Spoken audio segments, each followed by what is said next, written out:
Did you come here for real estate? No, I came here for school, and Okay. I really hated my life, so I want to change it.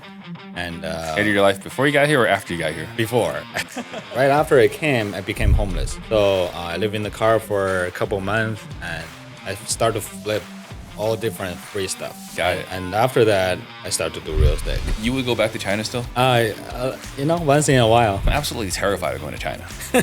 Any random moment, they can just determine that you're a spy for the U.S. But you look like Chinese, so you're fine. So this is the ultimate, I'll figure it out when I get there. Yes. That's extreme. I'm pretty much in that camp of like, I'm going to jump off the bridge or the cliff and I'll build a plane on the way down. Right. You actually jump off and build the plane on the way down. Right. Hey, it's Andy from the Disruptors. Like here, Ray John. He came all the way from Jacksonville, Florida. We're going to find out a little bit about him. My name is Zhang, and I have two companies. The first one is my land flipping company. It's called LandPro USA. The second company is called LandFlip INC, and that's more like a land education company. Originally, I'm from China. Right now, currently living in Jacksonville, Florida. We do land. You tell me that land is easier than real estate. To me, that kind of blew my mind. Why do you say land is easier than the traditional real estate? It's actually much easier, right? Not easier, but much. First of all, people don't have emotion attached to their land. Very true. For houses like this, even as a building, people have good memories. But for land, what is in there, right? There's nothing on there. Sometimes they just gave out the land for free. I got 2 land for free last year. I sold it for $25,000. You got it for free. Yeah. But they just don't want the money. They want to get rid of their land. That's ridiculous. That's how much they hate their land. So I sent the mailers to 2 of these old gentlemen, and they're kind of old, and they don't want no trouble. But it's small building, they don't want to be bothered. And I sent an offer for about 10 grand for their land. And they called me back. They said, Ray, I don't want any money.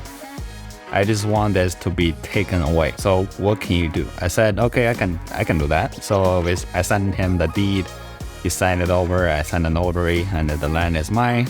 After a couple of days, I sold each for about $15,000. Okay, so I also saw that you said you were struggling. I think it was 6 years you were trying to do real estate in Hawaii, and nothing was sticking. Yeah. What was so hard about trying to get into it in Hawaii? I was trying to do a wholesale. To wholesale houses is extremely hard there. And even the professional wholesalers, they do like 5 or 6 deals a year. Yeah.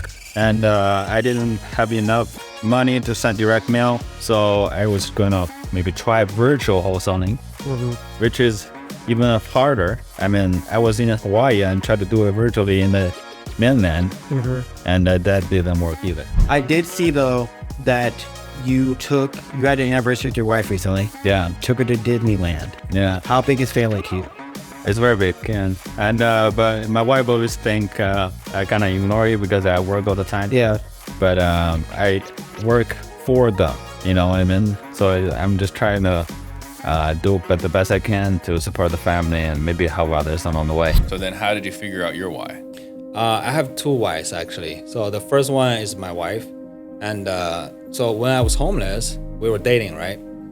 She dated you while you were homeless? Yes. And then I was sleeping in the car, and she came into the car and she wanted to just sleep with me for the night, right? I was like, you should go back to your dorm. And she said, no, I feel very warm here. Yeah, so she's my first reason. And second reason is my mom. So my mom unfortunately passed away about 3 years ago. I didn't know by then that was the last time to see her. And then the COVID hit. Nobody could see her until she passed away. She basically died alone. When we do anything, there's 2 motives, right? The first motive is we want to avoid the pain. I absolutely hate my life. I want to change it. That's why I came to America. So, I'll do whatever it takes. My message is this, very simple. It's a story.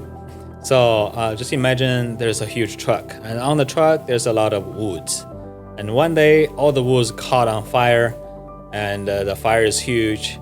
And some people come here and try to put out the fire. So they got a cup of water and start to, spill on the fire, and they see the fire is not even moved. It's going strong. So then the people say, okay, this cup of water actually don't work. And I tried that, but it doesn't work. So they give up. That's what happens to most of the people. So when you try a new thing, it's not the thing that doesn't work, it's you haven't been consistent enough, or maybe the amount of action you haven't taken enough to make it happen. So that's a story that reminds me all the time. I just have to keep digging. Okay, my last question for you. Anyone that's getting into real estate and they want to get into land specifically, what would you say to them as a piece of advice? You just have to learn and then maybe hire a mentor to guide you. Like what I did, I figured out myself, right? But there's a price to pay. You pay either way. And normally the price to pay for your mistakes is much higher than just paying a mentor. So pay for a mentor is better than making your mistake. I like that. Make sure you guys go check his podcast out on YouTube right now.